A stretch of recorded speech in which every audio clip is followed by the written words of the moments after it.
көрө албастыктан эмес, элибиздин жалпы коомубуздун сабатсыздыгынан ушул абалга кабылдык. Себеп 14 жыл Швейцария болобуз деди, болот экенбиз деп жүрө бердик. Болбойт деген азаматтарды тепкилеп келдик. Эң улуу казак ким? Эң улуу казак ким? Азамат. Ким айтты? Азамат. Ошол Абай тирүү кезинде бир жолу жакшы сөз укту элине. Бир да жолу уккан жок.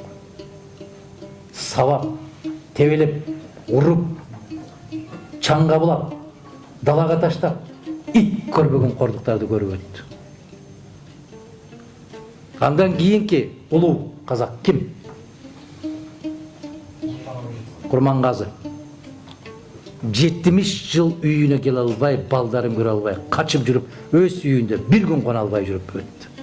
Эл кууп жүрүп жок кылды шуну. Кыргыздын улуулары ким? Эң улуу кыргыз.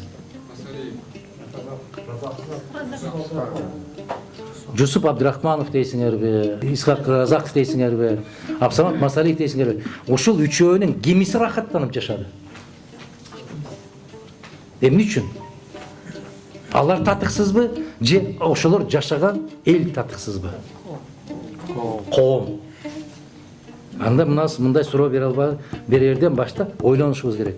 Разаков эмне деп тепкиледи? 40 жыл атын ататпай койдук. Жогорку окуу жайларда кыргыз тилин окутуп атат, бул улутчул деп. Мектептин балдарына ысык тамак берем деп атат, бул коммунизмди кургусу келип атат деп. Не жамандык көрдүң андан?